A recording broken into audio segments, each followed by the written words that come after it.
Sen hörmətli izləyicilər, insanları alqı-satqı müqaviləsi bağladığı zaman aldadır. İstər alan tərəf olsun, istər satan tərəf olsun. Bir də görürsünüz alqı-satqı müqaviləsi bağlanır, sonra deyirlər ki, vərəsə çıxıb vərəsə öz payını tələb edib.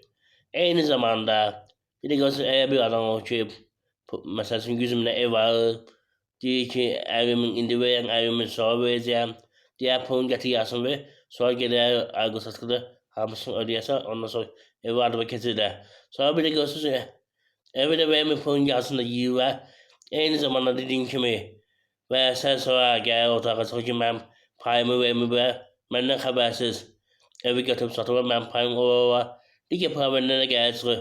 Mən hüquqşünas Sahib Seyidzadə bu videoda məlumat verəcəm ki, alqı-satqı müqaviləsi zamanı nəyə fikir vermək lazımdır. Bu tək evə yox, maşına da və digər əməkçilərə aiddir. Əgər kiməsə maraqlıdırsa, videonun sonuna kadar izlesin. Ama evvelce bir məlumatın nəzərinizi çatdırım.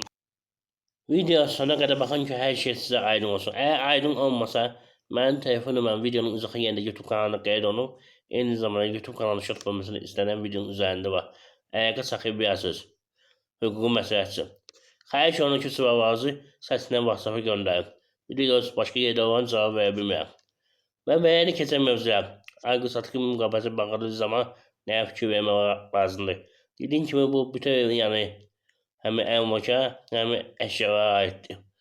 Birinci növbədə dediyim kimi, məsəl üçün ev alırsınız 100 minə, məsəl üçün deyəm 20 min sonra ödəyəcəksiniz. O halda nə etmək lazımdır?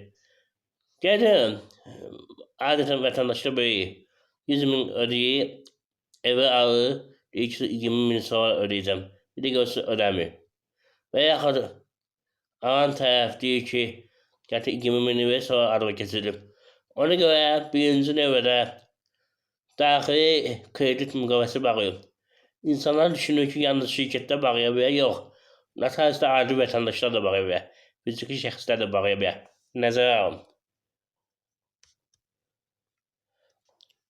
Daxili müqavilədə qeyd edilir ki, məsəl üçün 120 minə satılan vətəndaş 100 mini indi ödəyir. Yerdə qalan 20 mini, məsəl üçün 20 ay ərzində ödəyəcək ayda 1000 manat. Belə bir müqavilə mütləq bağlayın ki, problem olmasın sonra. Mütləq qaydada. Onu bağlamaq lazımdır. Zəhmət olmasın, mən bu danışan hamı bilməsin, videonu bəyənin ki, daha çox şəxs bilsin. Vacib bir məsələ, videonu bəyənməm mənə dəstək olsunuz. Eyni zamanda kanala abunə olun.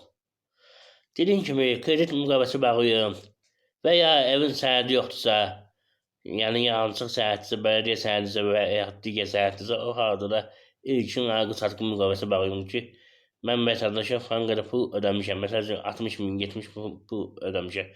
Gələcəkdə sənəd düzəldildiyi halda avtomatik vətəndaş, yəni həmin evi sizə arzu və rəsmiləşdirsin. O halda ilkin alqı-satqı müqaviləsi zamanı və deyək də onun həyat yoldaşı və həmin evdə qeydiyyatı varsa, digər ailə üzvləri razılıq verir. Yoxdursa yalnız belə deyək də həyat yoldaşı verir. Ev belə deyək də və ya torpaq xanımın adındansa bəy razılıq verir, yox bəyin adındansa xanım razılıq verir. Nəzərə alın o havaları. Ümumiyyətlə onu qeyd edin ki, əməklə bağlı, pulla bağlı belə şikayətləri məhkəməyə 3 ay ərzində vermək olur. Bir var xəbəriniz olduğunu adın 3 ay ərzində, bir də var müqavilə bağlandığı gündən. Tutaq ki, məsəl üçün deyəm, müqavilə bağlamış kredit müqaviləsi, məsəl üçün belə götürək 2023-cü ildə 25-ci yanvar ayında məsəl üçün vaxtı bitib. Həmin gündən 3 ay ərzində müraciət edə bilərsiniz. Və ya tikinti şirkətində müqavilə bağlamışsınız, evi sizə təhvil verib, belə deyək də 2024-cü ildə. Amma siz gedib 2025-ci ildə kub salmışsınız, görmüşsünüz ki, ev 100 kvadrat olmalıdır, o 80 kvadrat. Məsələn, 20 kvadrat sizə ardadır bu. O halda siz belə çıxarış aldığınız gündən, kub sana aldığınız gündən 3 ay ərzində şikayət verə bilərsiniz. Eyni zamanda vətəndaş əgər boşanırsa, boşandığı gündən 3 ay ərzində əmlak davası aça bilər. Nəzərə almaq lazımdır belə bir hal var. Və səhər də eyni qaydada. Bir də görürsünüz ki, mülkiyyət sahibi vəfat edib, evdə məsələn, belə deyək, həyat yoldaşı, uşaqları, hamı bir yerdə belə deyək, məsələn, 5 nəfərdirsə, ondan biri gedib pay götürür, digərləri götürmür. Həmin o bir nəfərə gedib əmlakı satıb başqasına müxtəlif yollarla, sonra digər vəsailə də qalır. Həmin halda vəsailənin ixtiyarı iki ərzində alqı-satqı müqaviləsi bağlanan gündən məhkəməyə müraciət edəsin, şikayət versin, alqı-satqı müqaviləsinin ləğvi ilə bağlı. Bu yəni mümkündür, nəzərə alın. Və ya hava çox olub, mənə müraciət edib.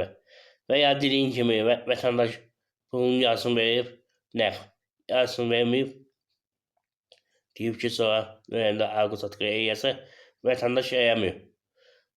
Pulu yiyib, evi də vermir. Problem yaranır. Ehtiyatlı olun. Məndə təcrübədə çox olub belə məsələlər. Ona görə insanlar biraz ehtiyatlı olsunlar. Orada bütün hava olsun ki, mən burada danışmayayım o hava barədə.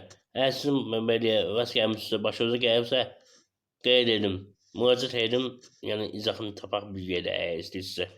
Şərh yerinə də problemi yaza bilərsiniz. Qeyd edin, mənim telefon nömrəm videonun izahı yerində qeyd olunub, YouTube kanalında, eyni zamanda YouTube kanalı şort bölməsində istənilən videonun üzərində var. Nəzərə alın. Buraya müraciət edə bilərsiniz. YouTube kanalına abunə olan şəxslər üçün telefona hüquq məsləhətin verilməsi 10 manatdır. Bundan əlavə ərizələri yazıb e-mail, WhatsApp ünvanı göndərək. Bir də hörmətli izləyicilər, sizdən xahiş edirəm ki, videonu bəyənin, YouTube kanalına abunə olun.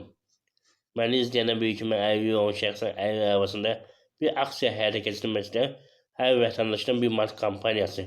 Onu nəyə görə indi izah edin. Məsələni izah edin. Bir maşın götürməyə ehtiyacı var. Hansı ki, o maşının içində əyri arabasına daxil olabilir. Gedib insanlar gücəşdir, hüquqi yardım göstərim. Eyni zamanda əyri dostlarıma əyişini satır. Həm onlara dəstək olun, həm öz ailəmə. Bunun üçün də mən məramışam 35 min manat vəsait lazımdır.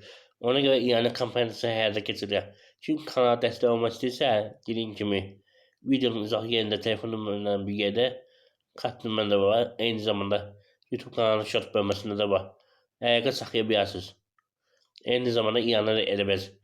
Gəlin kanala dəstək olaq. Hal-hazırda 5000 mənim abunəm var.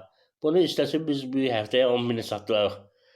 Bilirsiniz, bəzi diktator kimsəz belə deyək, soyunur, nəsə danışır, yemək yeyir, ola bəyənirlər. Amma biz burada hüquqi maarifləndirmə aparıq, bizi bəyənin yoxdur, bizi diqqətə alan yoxdur. İnsanlara başa düşürəm. Amma mənim verdiyim məlumatda belə deyirsiniz, hüquqi maarifləndirsiniz. Yəni imkanlarınız olur ki, bilirsiniz nə etmək lazımdır.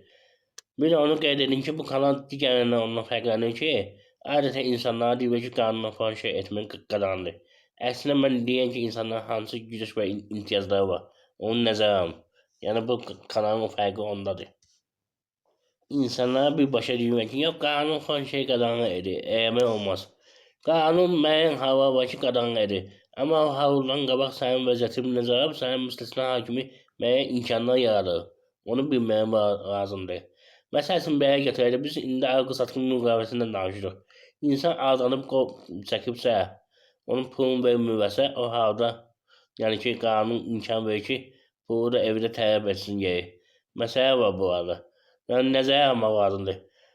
Bir də görürsünüz, alqı-satqı müqaviləsinin yaşlı adamları 1000 qol çəkir, aldadırlar. Qanun bunları bütün hamısını nəzərə alır. Yəni imkan yaradır qanun insanlara. İnsanlar da öz hüquqlarını bilməlidir. Ona görə xahiş edirəm, mənə dəstək olun ki, mən də maarifləndirmə işlərini aparıb davam etdirə bilim. Diqqətinizə görə çox sağ olun, abunə olmağı unutmayın. Sağ olun.